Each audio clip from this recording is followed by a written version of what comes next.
নমস্কার। ঠাকুর শ্রী শ্রী রামকৃষ্ণ পরমহংসদেব এবং মা শারদার চরণে আমার সশ্রদ্ধ প্রণাম জানিয়ে ভিডিওটা শুরু করছি। পশু পাখি অর্থাৎ মানুষ ছাড়া এই জীব জগতে যেসব প্রাণী আছে তারা প্রকৃতির নিয়ম, প্রকৃতির আইন মেনে চলে।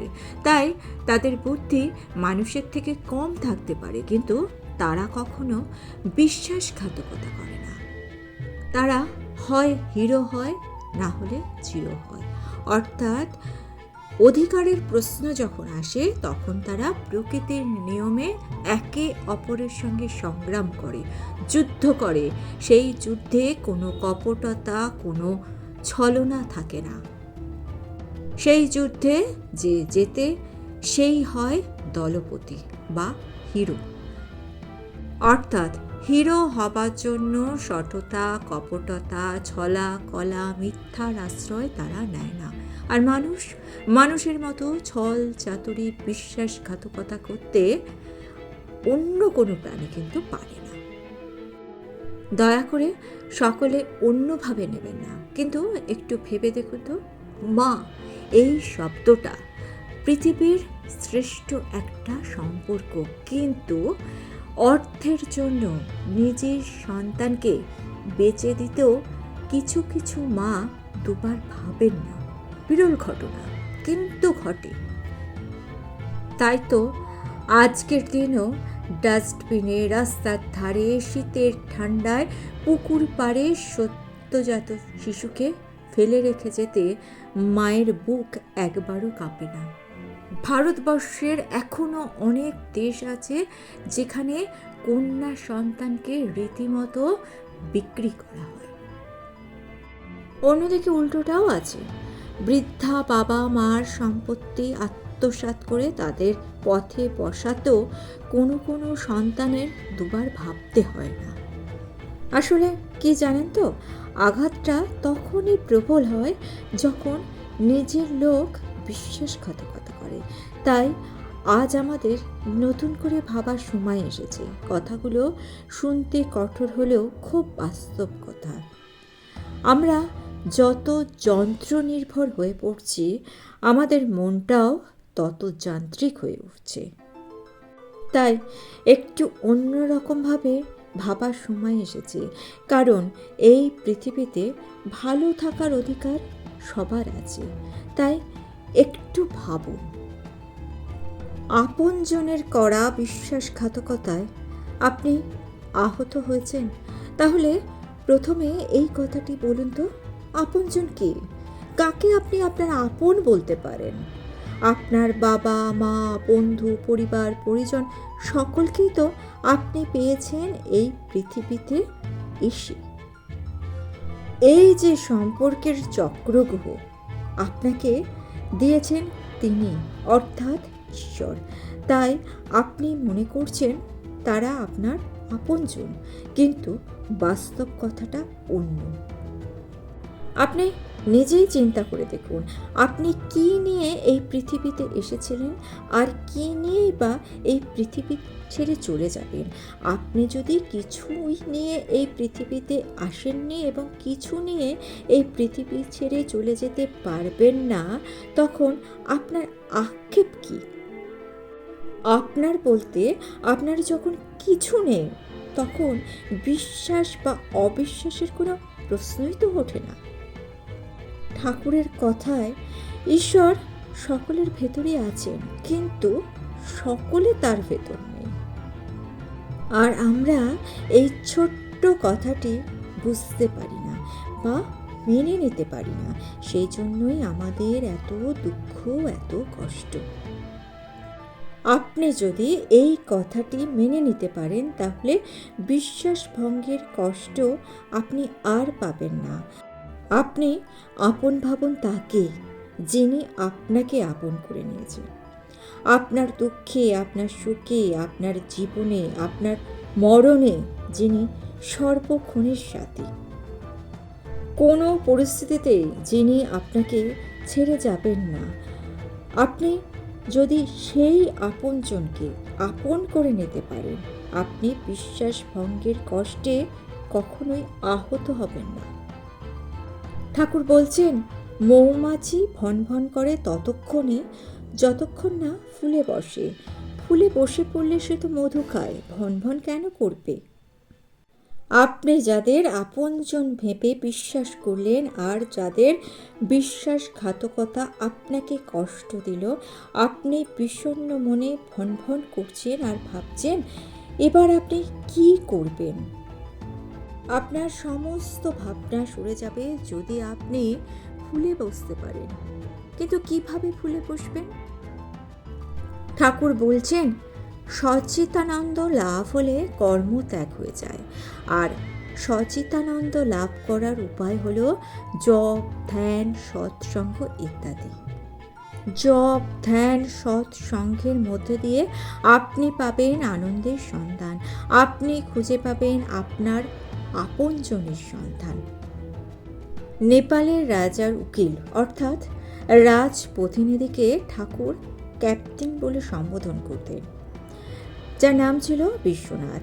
বিশ্বনাথ ছিলেন যেমন বিদ্বান তেমনি ভক্তিমান। বেদ, বেদান্ত, শ্রীমদ্ ভাগবত গীতা, আধ্যাত্ম রামায়ণ এই সমস্ত ধর্মগ্রন্থ তার কণ্ঠস্থ ছিল। প্রত্যেক দিন তিনি ভক্তি ভরে এবং তন্ময় চিত্তে তার ইষ্ট দেবতার অর্চনা করতেন। একদিন তিনি স্বপ্ন দেখলেন কোনো জ্যোতির্মণ্ডিত দিব্য পুরুষ তাকে আধ্যাত্মিক রাজ্যে শ্রেষ্ঠ জ্ঞান সম্পদ গ্রহণ করার জন্য আহ্বান করছেন। তারপর তিনি যখন দক্ষিণেশ্বরে প্রথম আসলেন, প্রথম এসে ঠাকুরকে দর্শন লাভ করলেন, তিনি চমকে গেলেন। তিনি দেখলেন সেই স্বপ্নদৃষ্ট দিব্য পুরুষ আর কেউ নয়, স্বয়ং শ্রী শ্রী রামকৃষ্ণ পরমহংসদেব। তিনি বিস্মিত ও পুলকিত হয়ে ঠাকুরের দিকে তন্ময় চিত্রে তাকিয়ে রইলেন। তারপর থেকে তিনি ঠাকুরের প্রতি বিশেষ অনুরক্ত এবং প্রায় ঠাকুরকে দেখার জন্য দক্ষিণেশ্বরে আসতেন। কখনো কখনো তিনি ঠাকুরকে নিজের কাছে নিয়ে আসতেন, নিজের বাড়িতে নিয়ে গিয়ে অতিশয় শ্রদ্ধা ও ভক্তির সাথে নানা রকমের উপাদেয় খাদ্যদ্রব্য নিজের হাতে তৈরি করে খাওয়াতেন। বিশ্বনাথবাবু একদিন তার বন্ধুকে বললেন, আমি বেদ, বেদান্ত, নানা ধর্মগ্রন্থ পাঠ করেছি, বিভিন্ন স্থানে বিভিন্ন সাধু ও ভক্তের সাথে মিলিতও হয়েছি, কিন্তু ঠাকুরের কাছে এসে আমার মনের সমস্ত বাসনা চরিতার্থ হয়েছে। আমি খুঁজে পেয়েছি আমার আপনজন।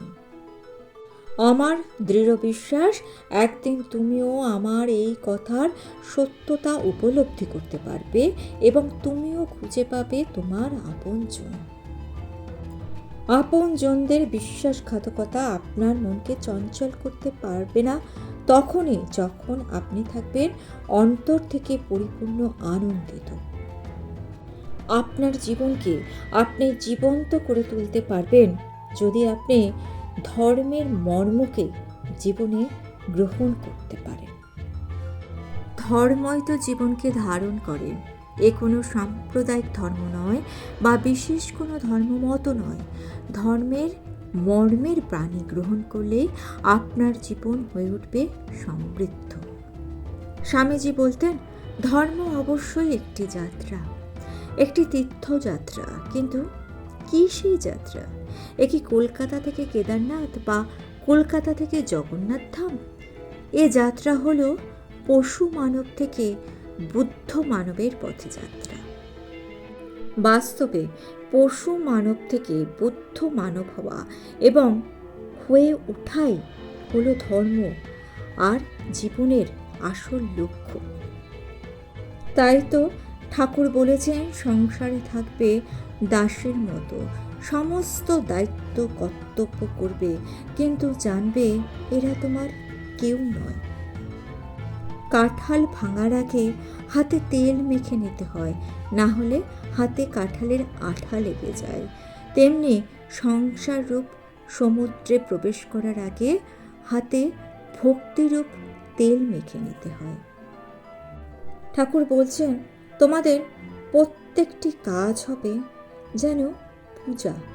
তোমরা ভক্ত হবে, কিন্তু বোকা কেন হবে? ঠাকুরের শিক্ষা ছিল এক হাতে ভগবান অর্থাৎ ধর্মকে ধরে রাখা, অন্য হাতে সংসারের কাজ করা। জীবনে কোনো কাজই উপেক্ষার নয়, সব কিছুরই একটা গুরুত্ব আছে। মাও বলেছেন কাজ করবে, কর্ম করতে করতেই কর্মের বন্ধন কেটে যায়। সংসারে সবার প্রতি দায়িত্ব কর্তব্য করবে, কিন্তু কারোর থেকে কোনো প্রত্যাশা করবে না। ঠাকুর, মা ও স্বামীজি এমনভাবে আমাদের জীবন ও জগৎকে দেখিয়ে দিয়ে গেছেন, যার দৃষ্টান্ত ইতিহাসে আর নেই। ঠাকুরের আদর্শ অনুসরণ করলে আপনার মন ক্রমশ আলোকিত হয়ে উঠবে এবং আপনার চরিত্রে দৃঢ়তা আসবে, আর তখনই আপনি জাগতিক কোনো দুঃখে দুঃখ পাবেন না, কোনো আঘাতই আপনাকে বিচলিত করতে পারবে না। আপনি থাকবেন পরিপূর্ণ আনন্দিত, কারণ আপনার সঙ্গে থাকবেন স্বয়ং ঈশ্বর, যিনি আপনার হাত কখনো ছেড়ে দেবেন না। এ জগতে কেউ বসে নেই আপনার দুঃখের কথা শোনার জন্য, বসে আছেন একমাত্র ভগবান। তিনি শুধু আপনার দুঃখের কথা শুনবেন না, তিনি আপনাকে উপদেশ দেবেন যে কিভাবে আপনি সেই দুঃখের সাগর পার করবেন।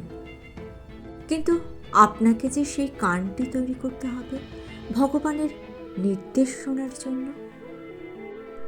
আপনার কানটি তখনই তৈরি হবে যখন আপনি আপনার মনটিকে তার পায়ে সমর্পণ করবেন। আপনার মন পুরোপুরি সমর্পিত হবে তখনই যখন আপনি তাকেই পিতা, মাতা, সন্তান, বন্ধুরূপে দেখবেন।